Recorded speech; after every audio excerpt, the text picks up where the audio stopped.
Hello à tous et super content de vous retrouver pour ce nouvel épisode de MVP en solo. On est entre nous, il n'y a pas d'invité. Antoine n'est pas là pour cet épisode, c'est vraiment un épisode solo et en fait je vais le dédier à l'histoire du SEO de paulvenjon.fr qui est certainement le site en SEO qui a les meilleurs résultats en France. Non, je rigole. Le site SEO que je connais le mieux puisque j'ai tout fait dessus en fait. Et le pire c'est que j'ai très peu délégué de choses. Je pourrais vous en reparler, mais du coup, j'ai vraiment tout fait et tout fait moi-même quasiment à la main, ou aujourd'hui avec les IA, et cetera. Donc, le but, c'est qu'on retrace cette histoire-là. Ça vous donnera honnêtement un cas super détaillé d'un site qui part de zéro, qui part de rien, qui en plus n'a pas beaucoup de budget à allouer à son SEO. Et en l'occurrence, le seul truc que j'ai payé entre, hormis, je veux dire, nom de domaine, hébergement, c'était des contenus SEO offshore, j'avais dû en commander entre 5 et 10 maximum, je pense, que j'ai vite arrêté. Et sinon, je crois que c'est à peu près tout. En netlinking, pareil, j'ai jamais acheté de lien. Il y a quelques plateformes qui m'ont filé des crédits gratuits, mais ça doit être à hauteur, je l'avais déjà dit dans une vidéo, mais je crois peut-être 200 € au total. Allez, peut-être un peu plus, mais même avant ça, en fait, je rankais déjà sans ça, donc voilà. Donc bref, un cas de site qui part from the bottom, comme on pourrait dire, depuis le départ, avec une volonté un petit peu de rat, de pas beaucoup dépenser, d'aller à l'essentiel. Ce qui m'a, au final, je trouve, c'est une approche géniale, parce que c'est ce qui m'a permis d'apprendre beaucoup, de ruser un petit peu et d'aller à l'essentiel, de pas perdre trop de temps, et cetera. Quand t'as pas de budget, il faut que tu sois efficace, tu n'as pas le choix. Je rappelle les perfs du podcast rapidement, les sponsors, et puis on entre dans le vif du sujet. Donc on a passé les 1800 abonnés sur YouTube, donc merci à toutes les personnes qui s'abonnent et qui commentent aussi en dessous les vidéos pour aider le référencement. Sur Spotify, on est toujours à 108 notes, 5 étoiles. Donc merci à toutes les personnes qui ont pris le temps d'évaluer l'émission, qui prendront le temps de le faire et aussi qui laissent un commentaire sur Spotify.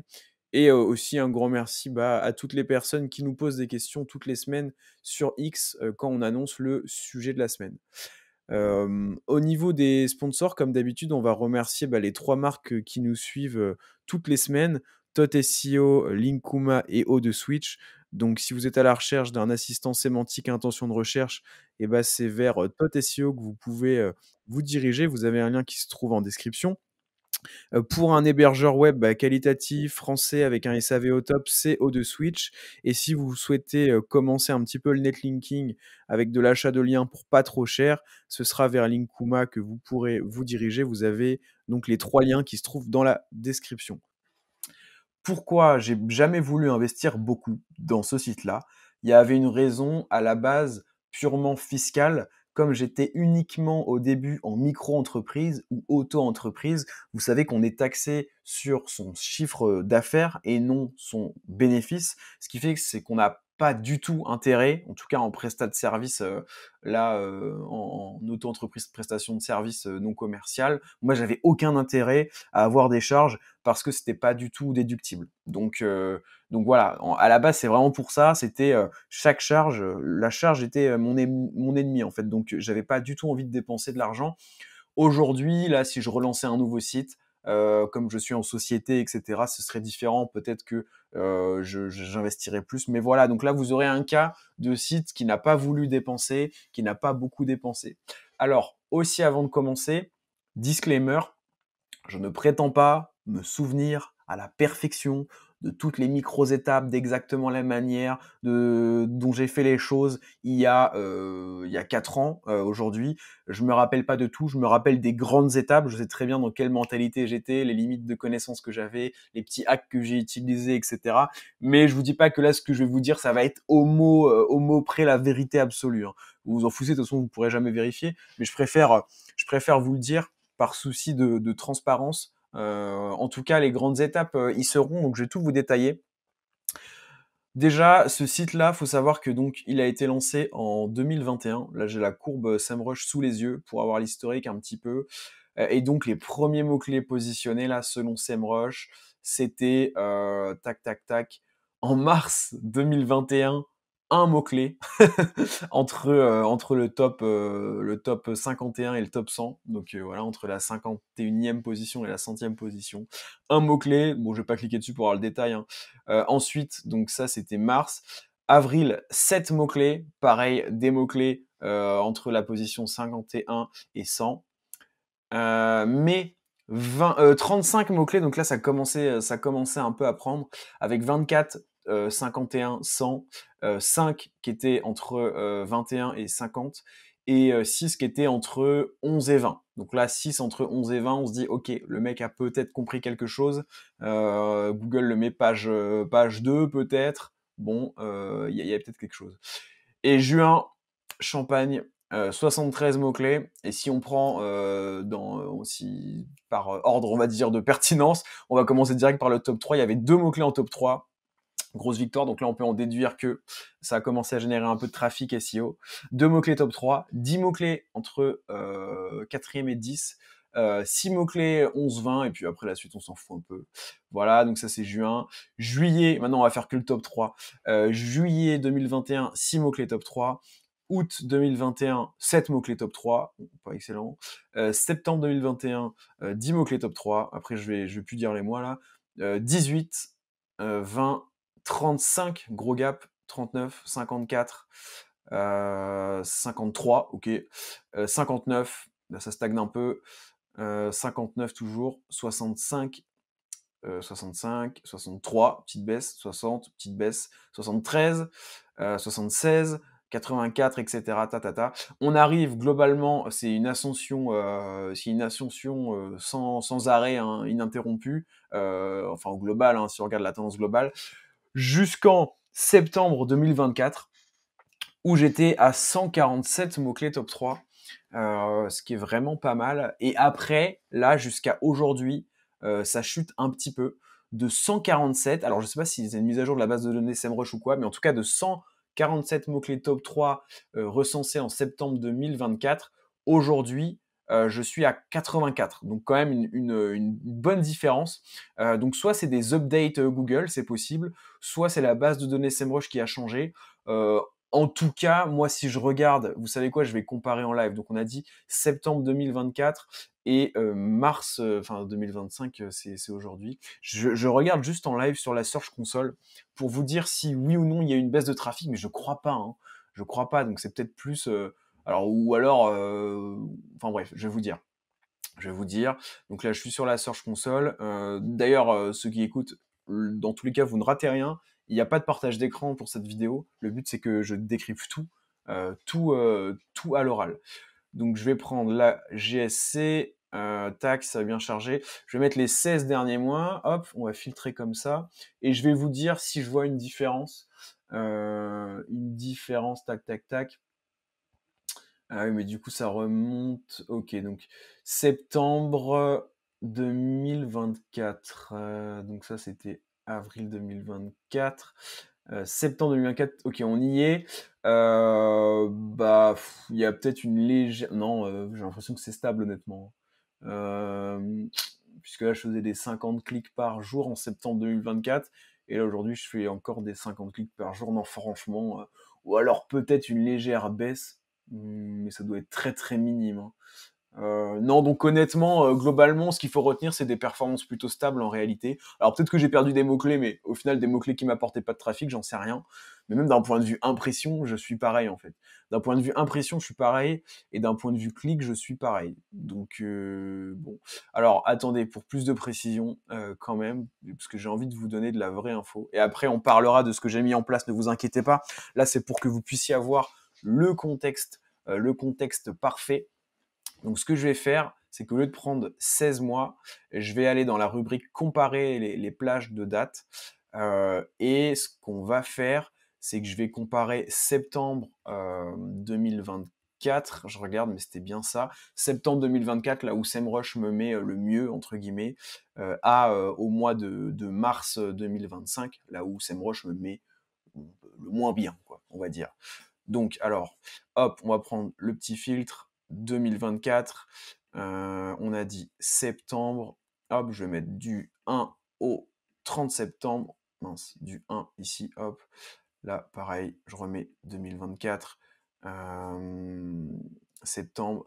Bon, désolé, hein, je fais ça en live, c'est peut-être pas là le moment le plus sympa du podcast, mais c'est juste pour vous sortir la vraie data. Je pense qu'il y aura pas de cut, hein, parce que bon, à un moment, MVP un jour, MVP toujours.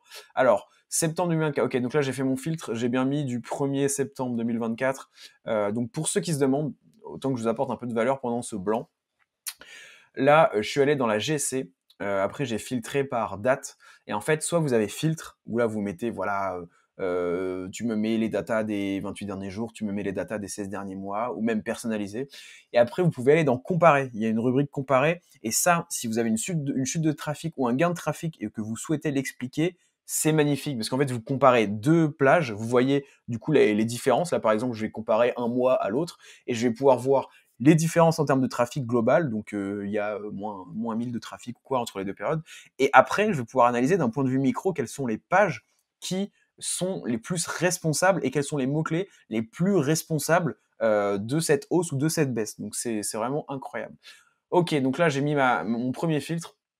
Maintenant je vais mettre le deuxième, donc la deuxième période qui sera du coup mars 2025, où je vais mettre du premier, et là pareil, je vais mettre du coup au 30 pour que ce soit exactement pareil. Donc hop, 2025, mars au 30. Ok, donc là j'ai bien en date, donc là je suis dans comparer, personnalisé. Je vous invite à checker si ça vous intéresse.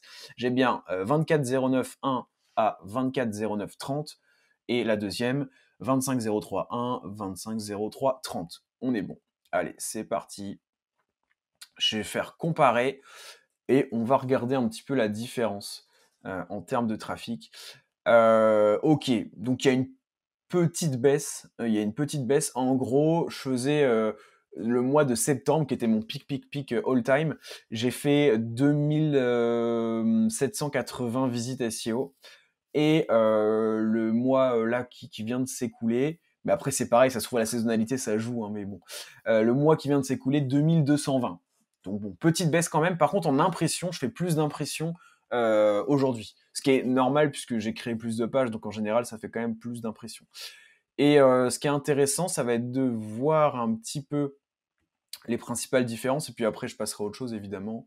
Les principales différences, ah mais d'accord, en fait je sais, c'est agence SEO, mais parce que c'était une période où je devais en parler énormément, et donc ça faisait de la manipulation, de la manipulation à fond. D'ailleurs c'est marrant parce qu'on voit, alors là c'est vraiment what the fuck du coup, et après je vous jure que je passe à autre chose et je vous donne les tips, hein. Mais là pour moi ça reste intéressant. Euh, Là, agence SEO, ça faisait 445 clics de plus, juste le mot-clé, sur le mois de septembre 2024 par rapport à ce mois-là. Bah, d'ailleurs, ça explique complètement la différence, en fait. Du coup, il n'y a pas de différence. La conclusion, c'est qu'il n'y a pas de diff en réalité. 445 clics de plus, dites-vous, pour des impressions, pour ce mot-clé-là, qui sont en baisse de quasiment 9000. Donc moins d'impressions, plus de clics. Donc c'est vraiment que c'était, je pense, de la manipulation à fond, puisque là, du coup, je dois être plus présent sur ce mot-clé-là, puisqu'il y a plus de recherches et ça me fait plus d'impressions, mais moins de clics, car j'ai moins fait de manipulation de CTR, puisque du coup, quand on fait de la manipulation de CTR, pour un même nombre d'impressions, évidemment, on va avoir beaucoup plus de clics. Donc voilà, bon bref, du coup, je suis content, j'ai trouvé l'explication. Donc en bref, le site n'a pas chuté. Par contre, c'est clair qu'il stagne. C'est clair qu'il stagne. En même temps, j'y mets plus les efforts que je mettais avant. En même temps, la plupart des mots-clés que j'ai ciblés, c'est déjà ciblé. Et aussi un autre facteur, et ça on en reparlera après, mais il y a des pages que j'ai créées du coup il y a 4 ans qui aujourd'hui sont pas très SEO 2025, où il y a quand même du gros pavé de texte, un peu imbuvable, et ça j'en suis conscient. Et dans l'idéal, il faudrait que je retravaille toutes ces pages-là. Honnêtement, j'ai pas le temps. Je sais pas si vous vous rendez compte, je veux pas faire le mec, le mec busy, mais de tout ce que je fais sur entre les réseaux, le coaching SEO, les prestations SEO, ça me prend vraiment pas mal de temps, plus mes loisirs à côté, etc. Donc le SEO de paulvengeon.fr, je vous avoue que là, mon but, c'est plutôt de l'entretenir, de garder les résultats, de quand même cibler de nouveaux mots-clés toutes les semaines. En fait, je crée une page toujours, hein. Et voilà. Voilà, bah écoutez, vous avez déjà le contexte. Donc en gros, ça a pas mal performé, ça a vraiment bien performé jusqu'à septembre 2024. Et depuis septembre 2024, on va dire que Globalement, ça stagne. Et ah oui, ce que je voulais faire quand même, ça aurait été... Non, je vais pas le faire parce qu'on n'est pas là pour ça. Je voulais comparer septembre 2024 à septembre... J'allais dire septembre 2025, mais je suis complètement fou. Ça n'existe pas. Donc, de toute façon, on peut pas le faire. Donc, ouais, non. Il n'y a rien que je puisse faire ici de plus pour l'analyse. Donc, ok. Donc, on va prendre un petit peu les actions que j'ai effectuées. Alors, au début, donc 2021, on a dit quoi? Mars 2021, là où je commençais un petit peu le SEO du site, vers ces eaux-là. J'avais le site, alors dites-vous que le site de base, je voulais pas du tout ranker en SEO dessus, hein. Enfin, c'est pas que je ne voulais pas, c'est que je me dis, c'était pas forcément dans ma tête. Je me disais pas, je vais pouvoir le positionner en SEO. Je pense que je me disais, dans tous les cas, en face, c'est des consultants SEO, ils sont tous super forts. Moi, je commence à peine, jamais je pourrais les dépasser. Je pense que je pensais à peu près comme ça à ce moment-là. Donc, je l'avais fait pourquoi ce site-là? Tout simplement pour avoir un site vitrine, parce que la seule raison, c'est parce que je communiquais sur LinkedIn, donc que j'avais un petit peu de visibilité quand même avec mes posts et que je me disais c'est quand même con que quelqu'un qui veuille se renseigner sur moi, sur ce que je fais, il puisse pas tomber sur un site vitrine où il voit ce que je propose comme service, qui je suis avec une page qui sommes-nous, qui suis-je, et surtout qu'il y ait une petite rubrique sur les avis, etc., des éléments de réassurance comme ça. Donc en gros c'était purement objectif de conversion à la base.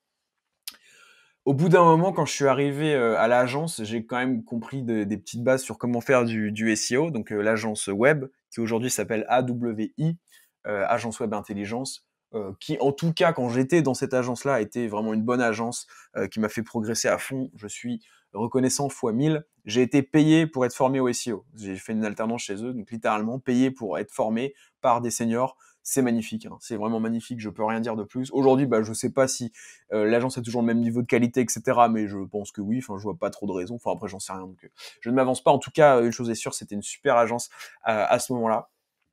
J'ai rencontré des belles personnes. Et donc, bref, voilà, je commence à faire un peu de SEO.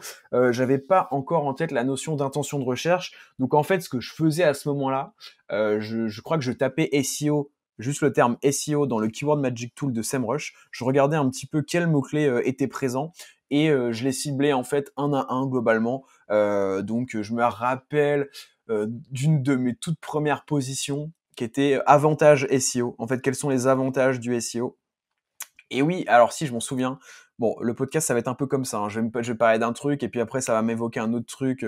C'était il y a plusieurs années, donc soyez indulgents. Je me souviens même avant de taper, je crois, les mots-clés dans SEMrush, ou en même temps, j'avais regardé une vidéo de Laurent Bourrelli. Donc, c'est vrai que mes inspirations à ce moment-là, c'était Laurent Bourrelli, Christophe Vidal qui faisait des interviews. En gros, les mecs qui faisaient du contenu SEO sur YouTube en français, quelques podcasts aussi, je me rappelle du podcast de Thomas Cubel que j'appréciais bien, mais qui était plus sur de la veille, des trucs un peu techniques quand même. Je captais pas tout à ce moment-là. Donc voilà. Et donc j'avais vu une vidéo de Laurent Bourrelli qui parlait du fait de même avant, presque, il me semble, hein, avant de regarder les volumes de recherche, lui ce qu'il faisait, c'était, il prévoyait déjà son cocon sémantique en format mind map avec ce que pourraient se demander mes prospects, différentes catégories. En gros, je sais pas, prix du SEO, avantage du SEO, externaliser son SEO, déléguer son SEO, etc., agence freelance, tout ça. Et donc, je m'étais déjà fait un truc comme ça et je crois qu'après, j'avais trouvé des mots-clés recherchés pour chaque section. Et chaque section, en fait, de l'arborescence un peu mind map, hein, je pense que vous voyez, c'est les trucs en araignée là. Chaque section, il y avait évidemment des sous-sujets, etc. Mais chaque section et chaque point de la map, il fallait mettre une couleur en fonction de si c'est un truc proche de l'intention d'achat ou pas. Donc franchement, c'était une bonne démarche. C'est vrai qu'aujourd'hui, maintenant, je vais direct à l'essentiel et je regarde les volumes de recherche et hop, quand il y a un mot-clé, je regarde direct les mots-clés les plus recherchés et puis je vois d'instinct quels sont les mots-clés business, etc. Donc les mots-clés rouges un petit peu selon l'arborescence de Laurent. Et voilà, donc ça, c'était un truc que j'avais fait et je crée une page comme ça. Mais en fait, j'avais pas cette notion d'intention de recherche, en tout cas pas très développée. Donc le résultat de ça, c'est que je créais des pages avec, oui, peut-être le mot-clé dans le title, etc. Mais derrière, le contenu, bon, c'était pas top. Et d'ailleurs, c'était même pas des mots-clés business en réalité. Alors, je sais pas pourquoi je ciblais que de l'informationnel, mais c'était avantage du SEO, SEO versus SIA, enfin ce genre de mots-clés un petit peu. Alors peut-être parce que je me disais que c'était trop concurrentiel, les mots-clés business, ça se trouve c'était un bon choix d'ailleurs. En tout cas, voilà, c'est comme ça que j'ai commencé. Donc, le SEO n'était pas parfait. Au fur et à mesure, la notion d'intention de recherche, j'ai vraiment comprise. Franchement, l'agence qui m'a le plus apporté, je pense que c'est ça en réalité, et ce qui joue le plus sur mes résultats aujourd'hui, c'est cette notion d'intention de recherche. Et j'ai appris plein de trucs, hein. J'ai appris la technique, j'ai appris analyser des sites avec Screaming Frog, etc. Des trucs très précis. En fait, en quantité d'informations, c'est peut-être sur la partie technique, netlinking, que j'ai le plus appris. Mais en qualité d'information et en pertinence d'information qui me permet aujourd'hui de ranker en SEO, c'est plutôt sur la partie contenu en réalité. Même si en termes de nombre d'heures ou de nombre de conseils reçus, c'est peut-être pas le plus grand. Bon, bref. Donc bref, voilà, je commence à créer des petites pages. Petite notion SEO quand même, petits objectifs SEO qui commencent à se dessiner, alors qu'à la base, bon, c'était vraiment pas l'objectif, c'était un site purement un site vitrine conversion. Je fais ça, et en fait, plus le temps passe, bah, évidemment, plus mes pages sont qualitatives. Et il y a un moment un peu de switch, où je me dis: «Je vais créer des pages locales sur, consultant SEO plus ville». Et à ce moment-là, en fait, je faisais mes études à Lille, je faisais, mon alternance à Paris et de base, je vivais à Caen, en fait. Mes origines sont à Caen et donc la décision, vient de créer justement 3 pages: consultant SEO Lille, consultant SEO Paris, consultant SEO Caen. Je sais plus honnêtement les résultats que j'avais sur ces pages-là. Ça devait pas être du top 3, mais ça devait être assez encourageant pour qu'un événement qui va arriver, juste après me pousse à faire, l'autiste complet et à, créer des pages sur toutes les villes de France. Cet événement-là, c'est le site de David Groux. Énorme big up à lui. On l'a reçu, sur MVP d'ailleurs, Head of SEO, de Noise, qui est une chouette agence SEO aussi. Hem et en fait, ce qui s'est passé, c'est qu'à un moment, je pense que je voulais cibler, j'en sais rien, peut-être un des 3 mots-clés locaux dont je viens de vous parler. Je tombe sur son site, je passe son site dans SEMrush et je me rends compte que David Groux a créé, plein de pages villes sur toutes les villes de France, en fait, globalement, ou les plus recherchées. Et là, je me dis: «Il a tout compris». Parce qu'avant ça, je me disais: «C'est impensable pour moi». Enfin, en fait, j'y avais même pas pensé, mais c'était pas si on me l'avait dit, bon bref, voilà. C'était pas pensable pour moi, c'était pas une idée possible de se positionner sur des mots-clés locaux, qui ont rien à voir en fait avec là où tu es établi, là où tu exerces ta profession.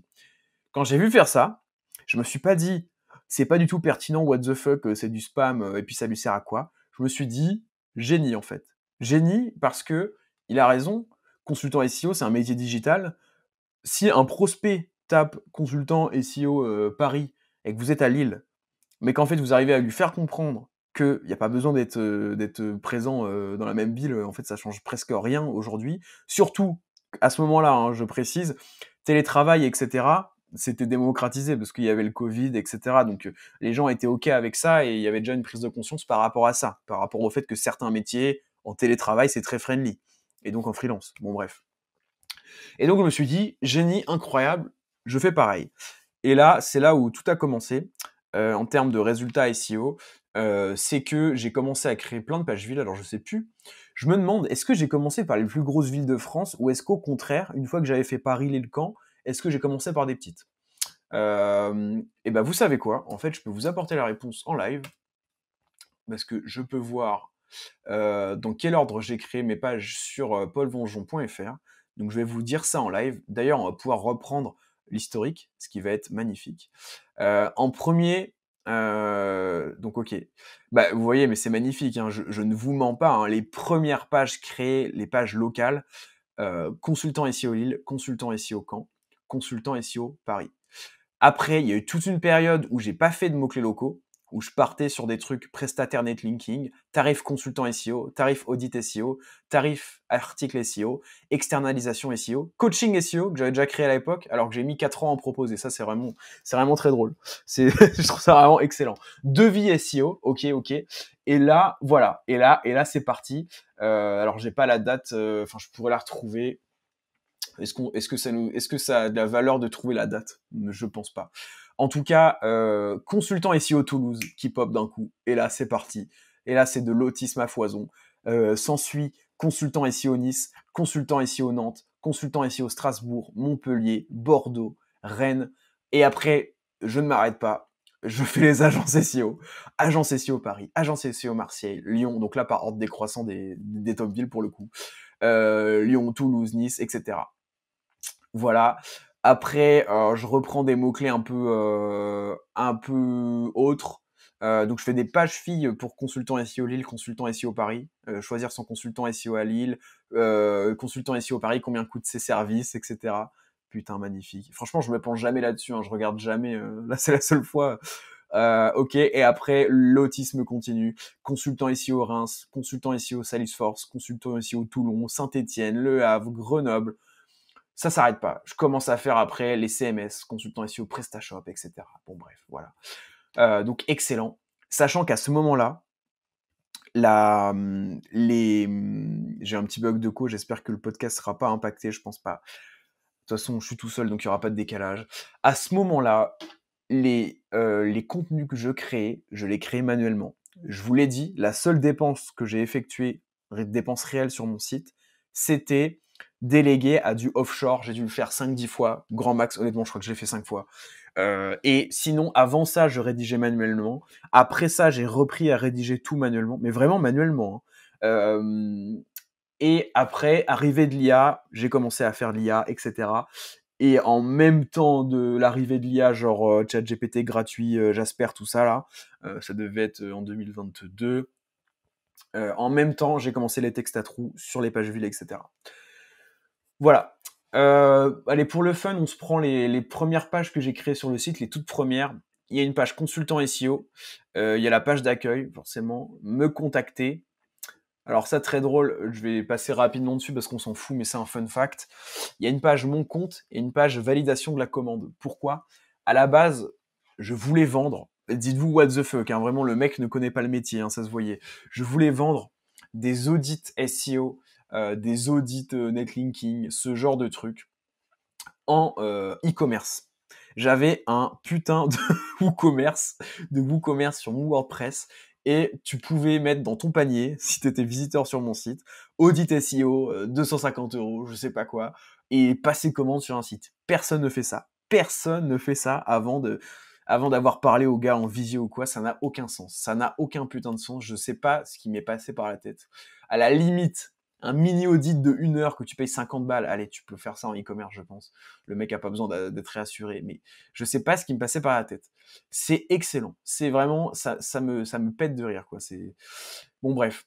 Voilà. Mais sinon, les vraies pages, alors ouais, voilà, ça c'est important et c'est lié au mind map dont je vous parlais. Et j'avais créé 3 pages, les 3 premières vraies pages SEO, c'était saisir le SEO, parler SEO et faire du SEO. Et ça, c'était les 3 trucs, je pense que c'était les 3 piliers de base de ma mind map de cocon sémantique de contenu là, vous savez.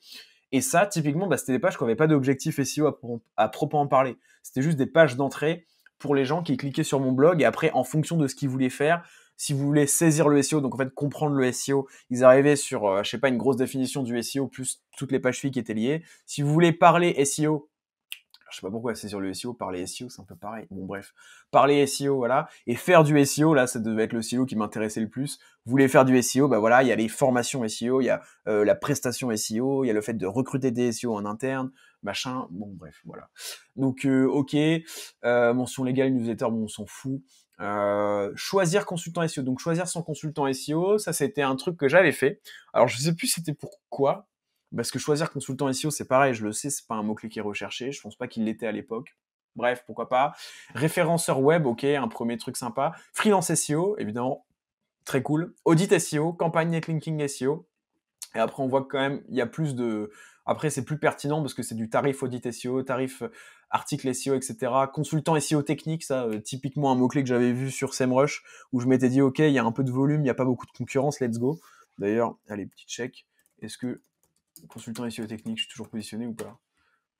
C'est pas concurrentiel, donc il y a des chances, mais ça fait partie des pages en fait que j'ai pas retouchées depuis 1000 ans. Non, bah non. Ah bah si, non. Non, c'est ma page consultant SEO qui se positionne dessus.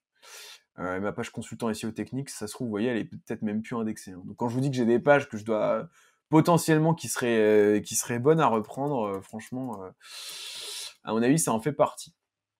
D'ailleurs, je me demande si c'est vraiment un terme recherché, hein, parce que consultant SEO technique, j'avais dû voir du volume de recherche vite fait là sur SEMrush, mais je sais pas si c'est incroyable. Donc bref, voilà, vous avez un peu l'historique. Après, vous connaissez la suite, hein. Vous connaissez la suite. Je rappelle les perfs du podcast rapidement, les sponsors. Donc on a passé les 1800 abonnés sur YouTube. Donc merci à toutes les personnes qui s'abonnent et qui commentent aussi en dessous les vidéos pour aider le référencement. Sur Spotify, on est toujours à 108 notes, 5 étoiles. Donc merci à toutes les personnes qui ont pris le temps d'évaluer l'émission, qui prendront le temps de le faire et aussi qui laissent un commentaire sur Spotify. Et aussi un grand merci à toutes les personnes qui nous posent des questions toutes les semaines sur X quand on annonce le sujet de la semaine. Au niveau des sponsors, comme d'habitude, on va remercier les 3 marques qui nous suivent toutes les semaines, Tot SEO, Linkuma et O de Switch. Donc si vous êtes à la recherche d'un assistant sémantique à intention de recherche, c'est vers Tot SEO que vous pouvez vous diriger. Vous avez un lien qui se trouve en description. Pour un hébergeur web qualitatif, français, avec un SAV au top, c'est O2 Switch. Et si vous souhaitez commencer un petit peu le netlinking avec de l'achat de liens pour pas trop cher, ce sera vers Linkuma que vous pourrez vous diriger. Vous avez donc les 3 liens qui se trouvent dans la description. Si on parle un petit peu d'autorité, parce que c'est bien joli là tout ce que je vous dis, je vous parle voilà, des contenus que j'ai créés, etc. Là, vous avez un peu la partie contenu. Si on parle d'autorité, qu'est-ce qui s'est passé sur le site? Alors là, par contre, je pourrais pas vous retracer, mais en gros, dans l'ordre, je pourrais pas vous retracer avec des dates ou ce que j'ai fait avant quelle étape, etc. Là, j'ai pas trop d'historique. Mais dans les grandes étapes, j'ai commencé avec du netlinking, enfin du ninja linking, donc obtenir des liens depuis des annuaires thématisés. Donc je me rappelle, je tapais par exemple, comme je voulais ranker sur Lille à ce moment-là à fond. D'ailleurs, mon Google My Business, ma fiche établissement Google, était optimisée sur Lille. Et j'ai très longtemps très bien ranké sur Lille. Hein. Là, c'est petit aparté. C'était une de mes premières grosses médailles. C'était sur Consultant SEO Lille, où j'avais ranké avec mon GMB, avec mon établissement là, Google. Et plus, j'avais mon lien premier, je crois, mon lien, ma page HTML premier en dessous en lien bleu. Et après, j'avais ranké sur Agence SEO aussi, pareil. Enfin, c'était la belle époque. Après, Google a compris que j'étais plus sur l'île, parce que j'étais plus sur l'île. Et donc, mon GMB s'est fait jarter. Voilà. Bref, je vous raconte ma vie, mais en même temps, c'est le but de l'épisode. Et donc, ouais, d'un point de vue autorité, qu'est-ce que j'ai fait? J'ai commencé avec du ninja linking. Donc, oui, c'était ça que je vous disais. À ce moment-là, je tapais annuaire entreprise Lille. En fait, je voulais à la fois des annuaires locaux et des annuaires plutôt thématisés sur mathématiques. Ça veut rien dire. Thématisés sur le digital, etc. Et donc, je tapais annuaire entreprise Lille, etc. Si je pouvais, je me créais un compte, je mettais un lien vers mon site ou juste avoir une mention de mon nom avec mon adresse, etc. C'était déjà une victoire pour moi. Et je tapais pareillement plutôt annuaire digital, annuaire consultant en SEO, annuaire, j'en sais rien, des trucs comme ça, quoi. Annuaire marketing digital, voilà, ce genre de trucs. Je faisais ça pour les annuaires. Ensuite, ce que je faisais, c'est que j'essayais d'obtenir des liens depuis l'espace commentaire d'autres sites. Donc ça, il y a des petits hacks si vous savez pas. Vous tapez, alors déjà le plus simple, c'est un opérateur Google, donc vous savez les sites de points, InURL de points, ce genre de trucs. Là il y en a un, c'est très simple. Alors attendez que je vous dise pas de bêtises parce que ça fait longtemps que je l'ai pas fait. Si c'est ça, c'est vous tapez votre vous tapez votre mot clé. Donc par exemple moi c'était SEO. Vous savez quoi, je vais le faire en live, comme ça je vais vérifier que c'est bien ça. SEO, et après, vous mettez un plus, et entre guillemets, vous mentionnez ajouter un commentaire. Hop, je vais vous dire en live si c'est ça. Hein. Il me semble que c'était ça.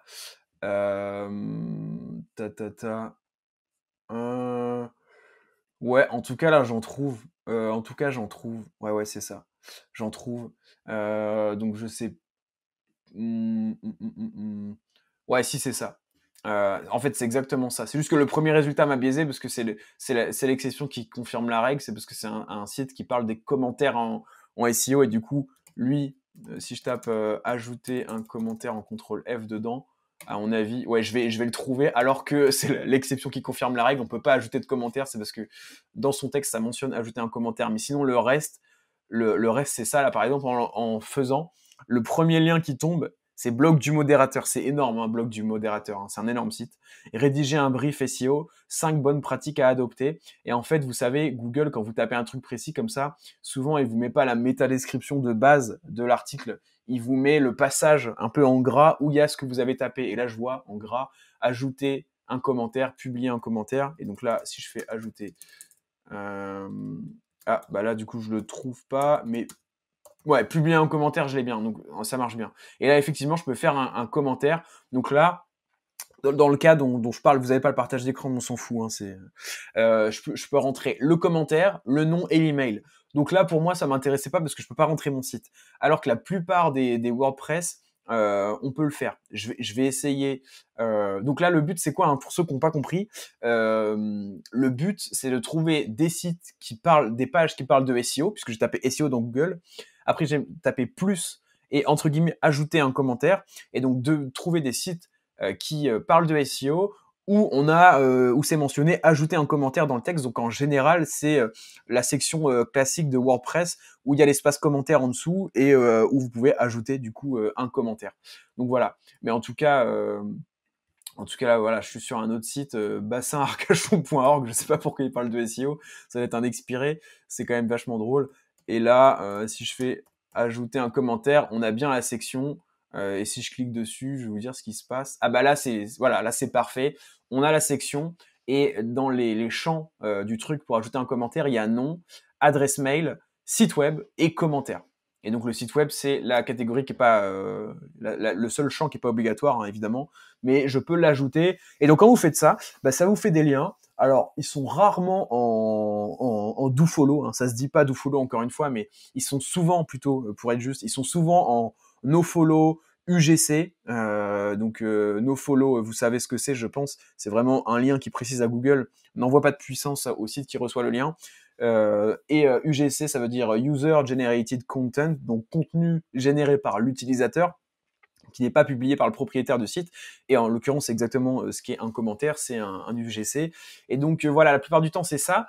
Mais ça peut quand même envoyer des bons signaux. Hein. Même si, en fait, on va dire que même si ça pousse pas votre site de manière directe, peut-être pas, hein, sûrement pas, peut-être que par contre, ça participe à la vie de votre marque et peut-être qu'en fait, n'importe quel site qui est une vraie marque à ce genre de lien. C'est un genre de lien qui est naturel. Donc voilà, au début, j'étais en autorité, j'étais focus là-dessus.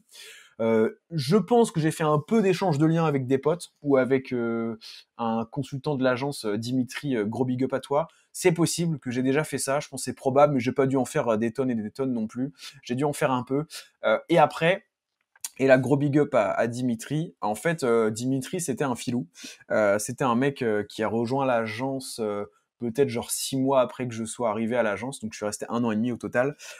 Et en fait, lui, il kiffait passer du temps. Moi, j'ai jamais eu cette passion-là autant que lui, mais à essayer de trouver des manières de publier sur des sites, mais des vrais sites. Hein. Enfin, Ninja Linking un peu, mais surtout des vrais sites en fait, des magnifiques sites. Et c'est lui qui m'a passé pas mal de tips là-dessus. Alors je sais plus ce que je lui donnais en échange, peut-être juste de la gentillesse, je sais plus. Je crois que je l'ai aidé sur d'autres trucs quand même. Mais il m'avait partagé comme ça quelques sites où on pouvait publier dessus. Et des fois c'était aberrant, des gros sites où en fait il y avait littéralement, mais si tu cherches pas, tu le sais pas. Et puis les gens qui le savent n'ont pas intérêt à partager, mais où il y avait littéralement une section créer un profil et tu pouvais soumettre tes articles comme ça. Et je mentionnerai pas le site parce que après vous allez peut-être le spam. De toute façon, ça marche plus aujourd'hui sur ce site-là, mais un gros site avec net dedans, voilà, dans le nom du site. Et à ce moment-là, le mec qui travaillait, c'était quoi le responsable, je crois, communication, publication, je sais plus, qui était sur ce site-là, et bah il l'autorisait pas mal. Tu lui parlais en fait justement en privé sur LinkedIn avec une bonne démarche. Ils avaient une rubrique SEO en fait dans leur blog, et tu lui parlais, tu disais voilà, moi je voudrais créer, est-ce que c'est ok? Bah c'était ok en fait, il validait et tu laissais ton backlink dedans et il était ok, donc c'était vraiment un crack. Ce mec-là, son nom c'est Paul, il travaille plus dans le site qui a net dans son nom de domaine. Il travaille plus là-bas, donc maintenant c'est différent. C'est pour ça que je vous dis ça marche plus. Ou enfin, moi j'ai pu essayer, mais il y a un moment vraiment j'avais resté, ça marchait plus. Donc depuis voilà. Gros big up à lui, s'il écoute le podcast, bah, je pense qu'il se sera reconnu. C'était vraiment un boss. Bah, pour autant, il laissait pas tout passer. Je pense que si j'avais fait n'importe quoi, ça serait pas passé. Mais voilà, et donc j'ai commencé comme ça à obtenir des bons liens. J'étais pas connu, hein, enfin, voilà, aujourd'hui on pourrait se dire ouais, ça se trouve, il avait déjà de la notoriété, et du coup bah les gens le connaissaient. Aujourd'hui, si j'envoyais un message à un gros média, peut-être que comme je suis un peu connu dans le SEO, ça passerait mieux. À l'époque pas trop, hein, je faisais des posts LinkedIn et tout, mais j'avais pas ma chaîne YouTube. Ou alors si j'avais commencé, alors ouais, on parlera de ça après aussi, puisqu'on est dans le pilier autorité, on parlera du branding, parce que tout est, j'allais dire malheureusement, non pas malheureusement, c'est cool d'en parler, mais tout est lié en fait, donc on est obligé d'en parler. Mais en gros, ce que je faisais à ce moment-là, pour vous dire, j'avais pas trop de légitimité, je faisais des posts LinkedIn principalement, des petits posts, c'était pas un truc de fou. Voilà, donc et comme ça, en fait, j'ai commencé à obtenir des liens avec les sites de Dimitri, les astuces qu'il avait déjà, et après moi, les trucs que je recherchais, où j'essayais de trouver des médias dans le digital, et cetera, qui faisaient beaucoup de trafic, des vraies marques, des vrais médias. Bah, après, essayer de choper l'email, démarcher comme ça, ou essayer de choper le compte Twitter du gars pour lui envoyer un MP, son compte LinkedIn, peu importe, du gars ou de la meuf d'ailleurs. Et voilà, et comme ça, j'ai obtenu pas mal de liens gratuitement, honnêtement. Le seul truc, c'est que ça prend du temps. Ça prend du temps, il faut prouver sa valeur, etc. Mais à ce moment-là, faire ranker mon site paulvonjon.fr, c'était ma priorité peut-être numéro 2 dans la vie, quoi. Je voulais être bon en SEO et faire ranker mon site. Et les deux étaient liés, hein, forcément. Mais c'était vraiment mes priorités. Donc moi, passer du temps là-dessus, j'avais aucun problème. Et d'ailleurs, c'est ce que je vous recommande de faire, hein. Si vous avez aujourd'hui un site, que votre but, votre priorité numéro 1, c'est de le faire ranker en SEO, que dans votre vie, vous prenez toutes vos priorités, votre vie de couple, sociale, sport, le machin. Si faire ranker votre site, c'est dans le top 5, dans le top 3 même, enfin dans le top 3, dans le top 5 même, dans ce sens-là, honnêtement, faites ça, quoi. Faites ça. Et moi, c'est un truc que je recommande à mes clients. Des fois, je leur dis, voilà, si vous connaissez, machin truc. Mais moi, je peux pas le faire pour chaque client manuellement, ça prend vraiment beaucoup trop de temps. Pareil, idée de business, de toute façon, je vais pas la lancer. Lancer une agence d'outreach, de RP spécialisée pour le SEO. Je pense qu'il y a un truc à faire, j'en connais pas. J'aimerais bien avoir un site en tant que client, hein, là je vous parle en tant que client potentiel, avoir un site où je crée un compte, où je rentre le site de mon client et où je sais qu'on va payer X euros par mois pour obtenir des liens de la part d'autres sites qui ne sont pas sur les plateformes de netlinking. Si vous arrivez à faire un truc, je sais pas si c'est faisable, hein. Si vous arrivez à le faire, je pense qu'il y a un truc à faire. Pareil, autre idée de business, je vous la balance comme ça. Ça par contre, je crois que ça existe déjà, mais que c'est pas beaucoup développé en France. Une agence ou un collectif de freelance spécialisé dans l'intégration de recommandations SEO techniques. J'aimerais, quand j'ai un client à qui je fais un audit technique, parce qu'en fait, c'est ça, consultant SEO, vous faites des recommandations SEO techniques, mais parfois vous n'avez pas le niveau pour les intégrer parce que c'est du travail de développeur au final. On est d'accord. Ben, j'aimerais pareil pouvoir créer un compte, mettre le site de mon client, enfin, bon, là, il y aurait de l'humain, je pense qu'il y aurait un visio à faire avant, un truc comme ça. Et voilà, qu'on me fasse un truc. Parce que les devs, des fois, après, je reprends sur paulvonjon.fr, hein. Mais les devs, des fois, le truc, c'est que ils sont bons, mais il y a des recos, vous savez, techniques poussées, mais qui sont vraiment dédiés au SEO, quoi. Genre les attributs canoniques dans les URL, j'en sais rien, moi, les hreflang, tout ça, les développeurs de base, ils ont rien à faire de ça, parce que c'est vraiment purement du SEO. Le site, d'un point de vue fonctionnel, sans ça, il marche quand même. Donc bref, bon voilà, ça c'est les trucs en vrac, vous en faites ce que vous voulez. Un autre truc, c'est on va parler maintenant de l'autorité plutôt branding. Alors pour terminer sur la partie netlinking, ce qui se passe ensuite, c'est que à un moment, je rank tellement bien en fait que je m'en fous un peu de passer du temps à nouveau sur la prospection pour trouver des liens comme ça naturels. Surtout que en même temps, bah, plus ça va, plus moi j'ai de demandes en SEO, plus je suis visible sur les réseaux, j'ai les plateformes aussi de freelance qui m'apportent des missions, je commence à avoir quelques demandes grâce à mon SEO, des prospects directs. Donc voilà, donc plus ça va, plus je me dis mon temps libre, je préfère l'allouer à faire des prestats SEO en freelance pour me faire un petit billet en plus en tant qu'étudiant, ça fait jamais de mal. Donc voilà, et donc pour le branding, alors l'historique, ce qui se passe, c'est qu'au moment où j'arrive à l'agence, là on revient en 2021, ce qui se passe, c'est que le seul truc que je fais à ce moment-là, réellement, c'est communiquer sur LinkedIn. Euh, mais je parle même pas que de SEO, je pense, à ce moment-là. Je pense que je parle encore de faire des posts LinkedIn, ce genre de trucs. Bon, bref. Donc voilà, des posts LinkedIn à balle. En cours d'année, je fais deux trucs. Un, je m'inscris sur Twitter. Je me fais un compte Twitter SEO que j'ai là actuellement, qui a un peu moins de 4000 abonnés. J'ai jamais trop tryhard de ça d'ailleurs. Je me fais ce compte-là sous recommandation de mon tuteur d'alternance. Bon, en gros, mon N+1 dans l'agence. Max, gros big up à toi, cœur, qui m'a appris pas mal de trucs honnêtement, qui est vraiment un bon SEO, qui aujourd'hui est dans une autre agence que l'agence web, la WI. Il a changé en cours de route. Et en fait, il me fait cette reco-là tout simplement pour faire ma veille. Il me dit: «Bah, en vrai mec, fais-toi, un compte Twitter et tu suis toutes les personnes que je suis globalement. C'est des gens qui partagent beaucoup, comme ça». Aujourd'hui sur Twitter, c'est quand même un peu moins le cas parce qu'il y a l'aspect business qui est entré en jeu avec des profils par exemple comme, je sais pas, Asynchrone, David Blackhat et cetera, qui ont fait pas mal de leur biz sur, Twitter, donc ça a pris une tournure plutôt business. Je dis ça d'un point de vue purement objectif, hein.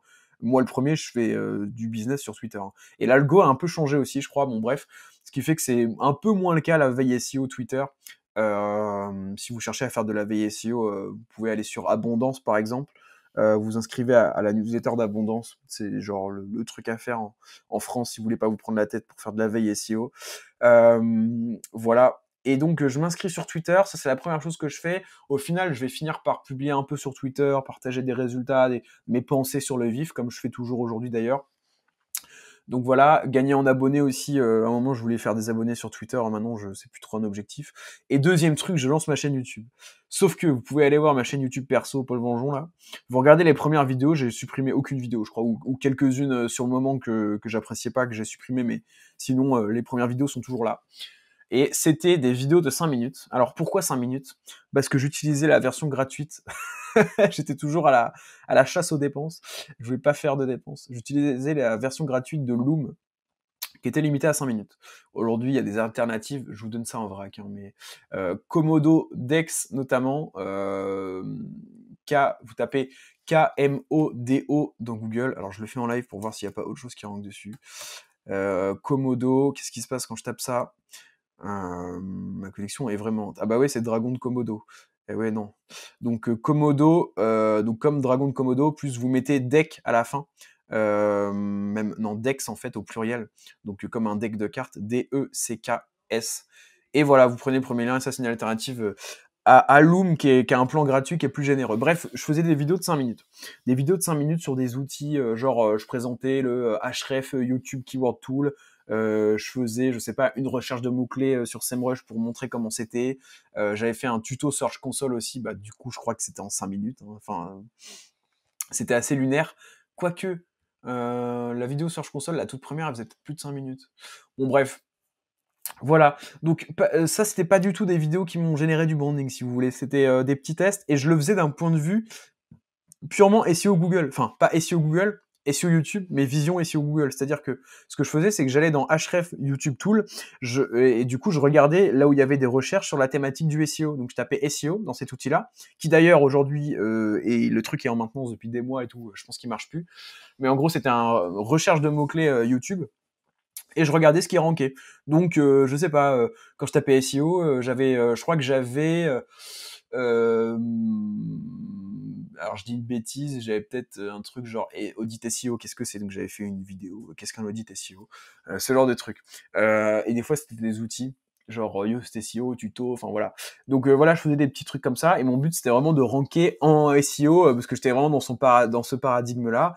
Et puis de toute façon, en réalité, j'avais pas à ce moment-là assez de compétences pour faire des vidéos à forte valeur ajoutée comme je fais aujourd'hui sur ma chaîne YouTube. Donc en fait, j'étais un peu condamné à faire ça. Voilà, donc ça c'était le branding. Donc en gros, je sais même pas si Paul Vengeon c'était un mot-clé recherché dans Google avec des recherches mensuelles à ce moment-là. Je pense même pas. Mais en gros, on va dire le truc qui me bénéficiait le plus d'un point de vue branding, c'était réellement plutôt LinkedIn à ce moment-là, où je faisais quand même de temps en temps des petits posts qui marchaient bien. plus sur ma vie en freelance, je pense, que sur du SEO pur et dur, parce que pareil, j'avais pas un niveau de fou en SEO, donc je pouvais pas me permettre de faire des guides condensés comme là je fais sur LinkedIn. Donc voilà, et par la suite, bah, la suite vous la connaissez, c'est que LinkedIn, j'ai globalement jamais lâché, même si à ce moment-là, je faisais genre 1 ou 2 posts par semaine, j'avais pas la cadence que j'ai aujourd'hui d'un post par jour du lundi au vendredi. YouTube, j'ai arrêté parce que bah, pas de résultats, puis j'avais d'autres focus, machin. J'étais en études à ce moment-là, hein, donc j'avais aussi mon mémoire qui me prenait la tête. Voilà, j'avais pas que ça, hein, j'avais les partiels, les trucs. Donc bon, à un moment, je pouvais pas tout faire. Donc YouTube, j'ai lâché et j'ai repris bah, quand j'étais au Canada, donc en quelle année? Je me perds un peu là, en 2023, j'ai dû reprendre. Et là, avec le format que vous connaissez, que vous appréciez tous, en tout cas, j'ai l'impression, dans les commentaires, ça se voit, l'analyse SEO, le SEO concret, le hop, allez, on va dans le dur, on montre au monde qu'on sait faire du SEO, qu'on sait de quoi on parle, qu'on est pertinent. Et voilà. Et là, c'est ça qui réellement a fait passer mon branding. Et donc, je pense, le SEO de mon site, ça a dû jouer, même si c'est très dur hein, d'identifier la corrélation branding SEO. Vous n'allez pas faire un jour une vidéo qui pète sur YouTube et d'un coup tous vos rankings vont exploser. Hein. C'est vraiment vos rankings Google. Hein. C'est vraiment long terme. Donc voilà. Mais YouTube, vraiment, ce qui m'a fait exploser en personal branding, en crédibilité, en Paul Vengeon, c'est un mot-clé recherché 390 fois selon SEMrush tous les mois dans Google, en tout ce que vous voulez, en nombre de DM reçus. Ça, c'était vraiment le facteur. C'est que je me suis dit, la vache, depuis que je fais ce format-là, j'ai vraiment vachement de DM de gens qui me disent merci Paul pour tes vidéos, ta. D'ailleurs, j'ai une question SEO, truc.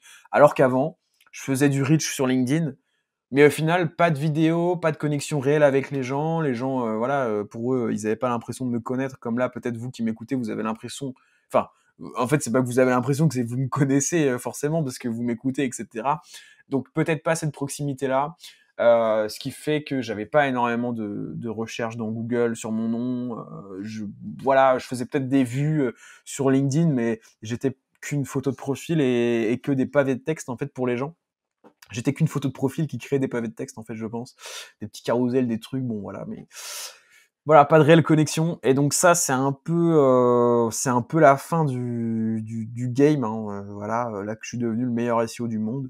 Non, je rigole, évidemment. Mais c'est un peu là, au final, que, voilà, aujourd'hui, je capitalise juste sur ces actions-là. C'est-à-dire, je continue à être présent sur LinkedIn pour la notoriété globale. Je continue à faire grimper ma chaîne sur YouTube pour montrer aux gens que je sais faire du SEO. Et puis aujourd'hui, ça a pris une autre dimension, c'est que vraiment, ça crée beaucoup de sens pour moi d'aider les gens à faire du SEO. Et puis là, je me rends compte en coaching, beaucoup de gens qui me disent qu'en fait, enfin, je me rendais compte déjà en DM et tout sur les réseaux, mais là en coaching, il y a quand même des gens qui me disent que ouais, ils ont eu vraiment des bons résultats en SEO grâce à mes vidéos. Et d'ailleurs, fun fact, très drôle, un gars qui me contacte qui me dit que il a eu des super résultats grâce à ma chaîne YouTube. Enfin, j'arrive plus à parler là. 50 minutes que je parle non-stop, j'en peux plus. En vrai, c'est un réel plaisir cet épisode-là. C'est un peu retracer l'histoire, bref.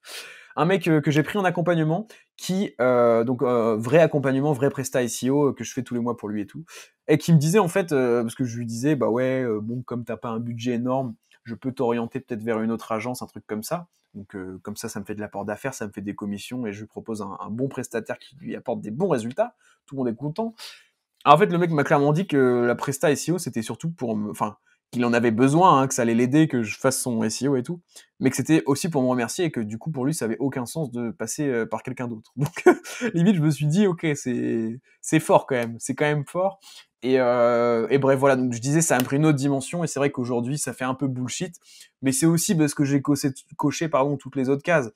C'est qu'aujourd'hui, avoir une activité qui fait du sens pour moi, où j'aide vraiment les gens, c'est une de mes priorités, mais parce que avant, le pilier financier, il est déjà coché, ça roule très bien financièrement, Dieu merci, je suis archi reconnaissant de tout ça, puis de toute façon, je bosse tous les jours mes réseaux, etc., pour que ça reste le cas.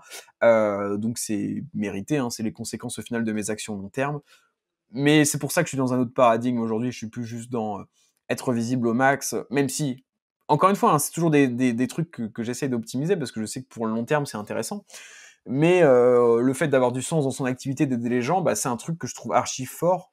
Et c'est le truc en fait qui aujourd'hui va me permettre d'être encore plus heureux, encore plus épanoui dans ma vie, dans mon quotidien, plus que passer de X 1000 chiffre d'affaires par mois à X 1000 plus 2000, enfin j'en sais rien, tu vois. Ça à la limite, je m'en fiche, je veux dire, là, ça va pas changer ma vie, ça. Donc voilà. Bon bref, ça part en conclusion philosophique.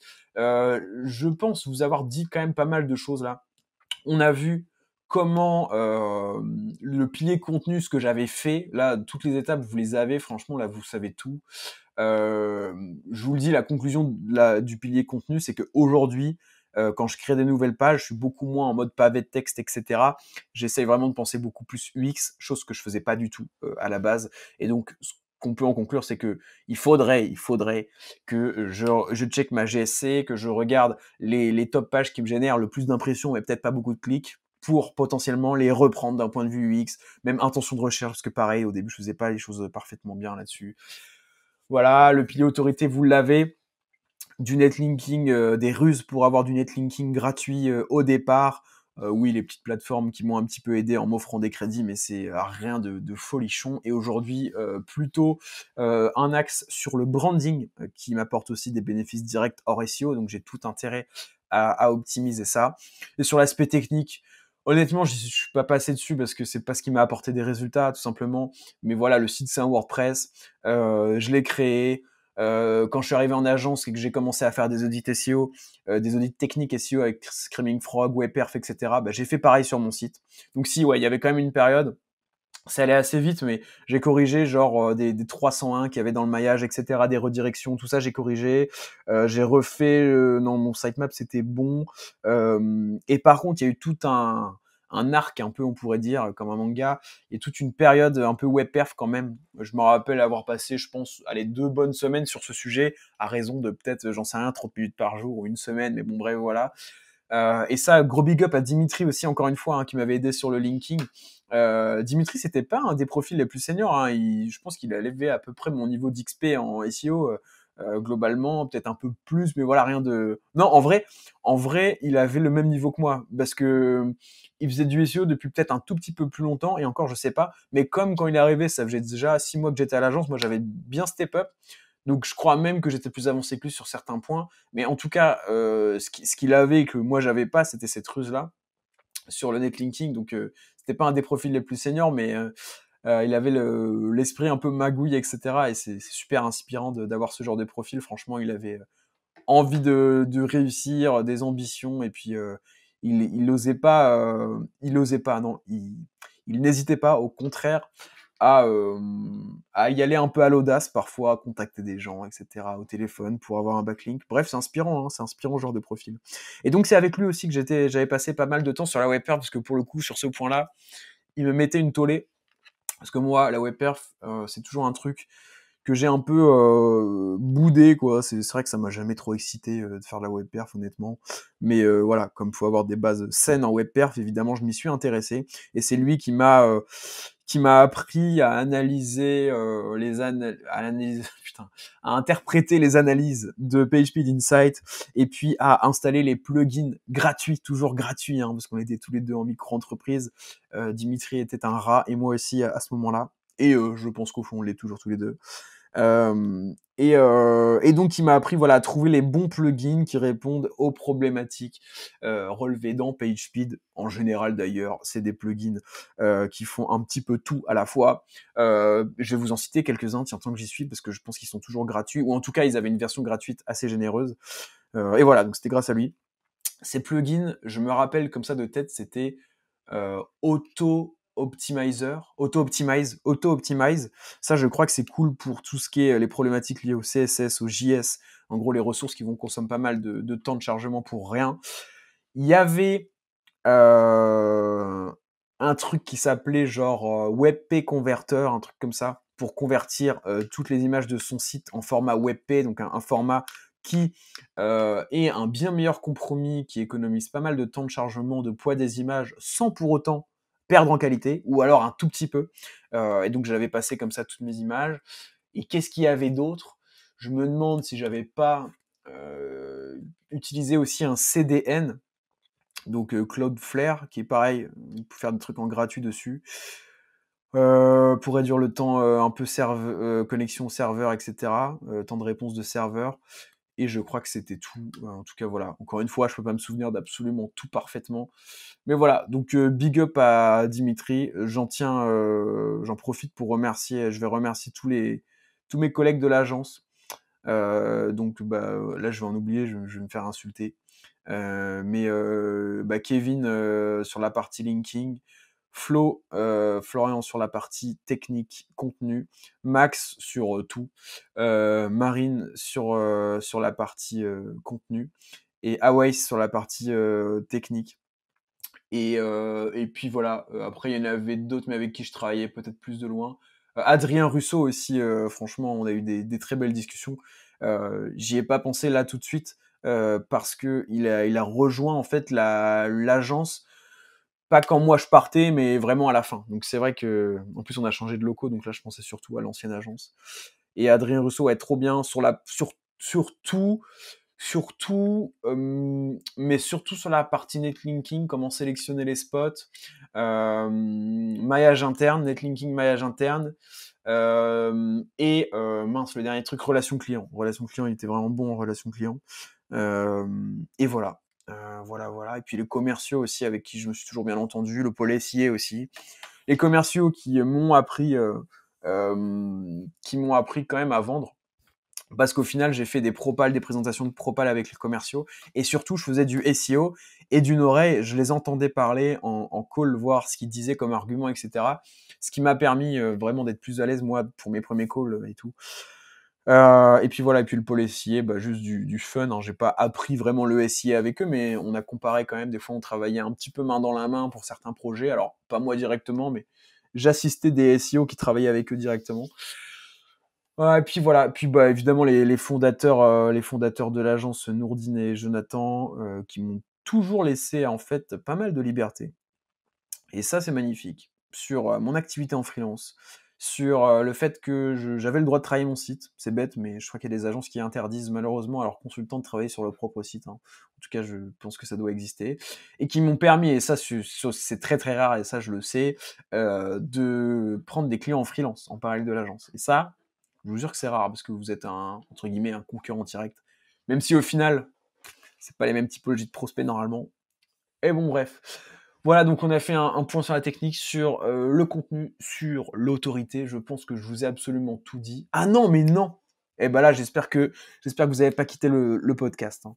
J'espère que vous n'avez pas quitté le podcast quand je commençais à raconter ma vie et à remercier les mecs de l'agence et les meufs de l'agence. Parce qu'évidemment, manipulation de ces terres, en fait, comment j'ai pu oublier ça? En fait, j'ai oublié, vous savez pourquoi? Parce que déjà, là, je pensais au début de mon site, et c'est vrai que c'était plutôt là, à la fin de mon site, enfin, c'est assez récent, la manipulation de CTR, et aussi parce que je l'ai pas fait tant que ça, au final. Mais en gros, l'histoire de la manipulation de CTR, qu'est-ce que c'est? Je savais même pas que ça s'appelait comme ça, en fait. Je l'ai découvert parce que, en parlant de mes résultats SEO, il me semble que c'est comme ça, hein. Là, pareil, je vous garantis pas que c'est bon bref. Il me semble qu'en parlant de mes résultats SEO sur LinkedIn, je parlais de mes premiers résultats, de mes premières positions. Je voyais que quand j'en parlais, en fait, les gens tapaient ça dans Google et je crois que j'ai dû voir des premières bribes d'amélioration SEO, de positionnement sur ces mots-clés-là précisément, dont je parlais sur LinkedIn et que les gens tapaient et allaient voir. Et en fait, je me suis dit, il y a un truc à faire. Et après, je faisais exprès. Après, je commençais à faire exprès sur LinkedIn. J'appelais ça SEO Game. Trouvez-moi. J'avais une petite infographie là, vite fait, où je mettais mon mot-clé comme ça en visuel sur LinkedIn et je mettais consultant SEO Paris truc et je me rappelais c'est consultant SEO Paris qui m'a fait tilter parce qu'en fait c'était un mot clé où j'étais tout le temps troisième, genre tout le temps troisième, j'arrivais pas à passer au-delà de la troisième position. En même temps, quand on n'achète pas de lien, là par exemple j'avais jamais pu faire un seul lien vers cette page là, ou alors j'en avais fait un ou deux, mais voilà, je pouvais vraiment pas en obtenir tous les mois et optimiser ça. Donc j'étais vraiment stuck, comme on pourrait dire sur League of Legends. J'étais vraiment bloqué quoi, bloqué troisième. Et j'avais vu que quand j'en avais parlé, j'étais passé premier. J'avais fait, mais la dinguerie, ça fait 3 mois que j'essaie de passer troisième. J'arrive plus à parler encore une fois. Ça fait 3 mois que j'essaie de dépasser la troisième position. J'avais créé des pages filles, je crois que ça n'avait pas marché. J'avais peut-être dû optimiser ma page interne, tout ça. Bon bref, ça n'avait pas marché. Et là, j'en parle sur LinkedIn, je fais exprès un peu de voir si ça va marcher, et ça marche. Et par contre, j'avais vu que c'était redescendu, hein. En fait, j'étais passé premier pendant 2 semaines, et après, après le pic de clics, c'était redescendu troisième. Mais je me disais, c'est quand même ouf parce que j'arrive pas à bouger, et là, ça me permet de bouger. C'est quand même un truc de malade. Et donc, j'avais fait quelques fois comme ça sur LinkedIn, j'avais bien confirmé dans ma tête que ouais, ça marchait. Peut-être pas à long terme, mais ça marchait. Et du coup, c'est là que m'est venue l'idée de le faire en masse quand je dis en masse, c'est qu'avant, j'en parlais juste sur LinkedIn avec un petit post, et que là, pour agence SEO, quand j'avais vu que je rankais 15e, et que, en fait, c'est ça, hein. Je me suis dit, eu un raisonnement de robot, hein, entre guillemets. Je me suis dit, j'ai créé ma page agence SEO, donc ça, c'était 2023, j'étais au Canada, je me rappelle. J'ai créé ma page agence SEO, je suis 15e ou 10e, je sais plus, un truc comme ça. Donc, je trouvais ça bien, hein. Je me disais, putain, Google qui me met déjà deuxième page sur ce mot-clé-là, qui est quand même vachement concurrentiel comparé aux autres sur lesquels je rank depuis le temps. C'est quand même cool. Il y a un truc à faire. Il y a un truc à faire, c'est que ma page, elle est pas pourrie, quoi. Ma page a du potentiel. Je regarde le netlinking des concurrents en face. Ok, ça bombarde, c'est des agences. Ils ont certainement un budget, évidemment, je le sais, les agences, elles ont un budget netlinking pour leur propre site. La plupart, en tout cas, qui ont des objectifs SEO, c'est le cas. Qu'est-ce que je fais? Qu'est-ce que je peux faire? Le contenu est déjà bon. J'ai déjà plein de pages filles. J'avais déjà plein de pages filles, parce que j'avais déjà fait, avant ça, j'avais déjà fait agence SEO plus ville, etc. Et je commençais à ranker dessus. Donc en fait, j'ai déjà à peu près tout fait, quoi. J'avais maillé dans le footer, sur une encre agence SEO. Je peux pas acheter de lien. J'ai pas envie de commencer à acheter du lien. J'ai pas envie de dépenser, même si j'avais 100 000 euros de côté, même si j'avais eu cette somme-là, j'aurais pas eu envie de mettre 1000 euros en achat de lien, parce que j'ai pas envie de dépenser. J'ai envie de rester sur l'aspect un peu tryhard, sans dépenser. D'ailleurs, aujourd'hui, bah, c'est toujours le cas. J'ai hésité, hein, des fois, hein, à acheter du lien pour aller taper certaines positions, notamment agence SEO, que je pourrais aller chercher top 1, je pense. Enfin, ça pourrait être un objectif. Et donc, je me suis dit, manipulation de CTR. C'est le seul truc que j'avais, la seule corde que j'avais à mon arc, où je me suis dit, ça me coûtera zéro. Je capitalise en plus sur ma communauté et tout, parce que, en fait, à ce moment-là, j'avais déjà un peu des followers sur LinkedIn, mes posts sur Twitter, mes posts LinkedIn marchaient bien. Plus, j'avais ma chaîne YouTube, mais je crois que je m'en étais pas servi pour ça. Et je me suis dit, LinkedIn, YouTube, il y a un truc à faire. J'avais peut-être même ma newsletter, je sais pas. Mais LinkedIn, YouTube, je vais faire un gros post bien putaclic. Et vraiment, le post, j'en ai presque honte quand je le regarde aujourd'hui, parce que ça disait, genre, sur LinkedIn, euh, je sais plus, ça devait commencer ensemble, craquons l'algorithme de Google, un truc comme ça, donc ça, ok. Et puis après, je disais que c'était peut-être mon dernier post, parce que peut-être que je disais que c'était mon dernier post LinkedIn, peut-être, parce que en gros, les agences SEO allaient peut-être me mettre une pression et tout, mais là, vraiment, je me dis, mais c'était fou. J'étais vraiment hypé par le truc au point de me dire, je vais exagérer la réalité de malade, parce que je voulais absolument un post qui perce, en fait. Et voilà. Et donc, à ce moment-là, c'est le moment de la manipulation de CTR. C'est là où je passe de allez, 10, enfin j'étais 10e, 15e à top 3, et puis à un moment j'étais même premier, je crois que je me battais avec Eskimos à une période. Là aujourd'hui je suis plutôt 5e, tranquille, mais en même temps, je veux dire, voilà, la personne qui cherche une agence SEO, bon bref. Et voilà, et la manipulation de CTR que j'ai réitéré par la suite, plusieurs fois sur agence SEO justement. Une fois sur consultant SEO, ça n'a pas marché. J'avais fait un épisode sur ma newsletter perso où je disais pourquoi, selon moi, les raisons qui pourraient expliquer le fait que ça n'a pas marché. Et voilà. Je crois que j'ai pas fait d'autres grosses manips de CTR en vrai. C'était agence SEO. Voilà, écoutez, j'ai peut-être oublié un truc. Il se peut que là, vous voyez, j'ai pensé à la manipulation de CTR au dernier moment. Je pense, ceci dit, vous avoir donné quand même pas mal de billes. En tout cas, vous connaissez l'histoire SEO de mon site. J'espère que ça vous aura plu, ce format un petit peu histoire. Je suis désolé, je m'excuse si c'était un peu fouillis, parce que c'est sur le vif, parce que ça date d'il y a 4 ans, pour les premières optimisations. Et voilà. Cet épisode, pour moi, c'était un réel kiff de le faire, parce que ça me permet moi-même de retracer tout ça, chose que je fais jamais. Donc je suis archi reconnaissant quand je vois d'où je suis parti, d'où je suis arrivé. Je me check moi-même, voilà. Je me dis félicitations quand même parce que, je pense que c'est bien d'avoir la tête dans le guidon, de penser toujours, à la suite et cetera. C'est bien aussi d'être réaliste, hein, de pas, se croire le meilleur du monde, hein. En SEO, c'est même primordial, je pense. Mais voilà, force est de constater quand je regarde le chemin parcouru, que ça soit sur mon site, les résultats SEO, purement SEO, ou même d'un point de vue freelance, montée en compétences, business, et bah, je suis putain de content et ça fait plaisir. Je vais pas m'étaler plus. J'espère que vous avez kiffé. Heu, Si vous voulez me faire un retour sur cet épisode qui est un peu particulier, qui me tient à cœur particulièrement, vous pouvez laisser un commentaire.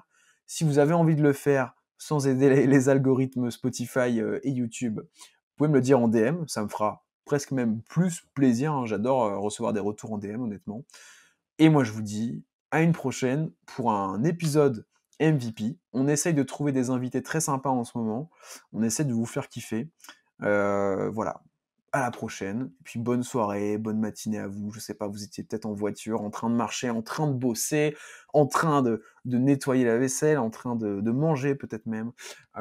J'espère que vous avez kiffé et je vous dis à très vite. Ciao.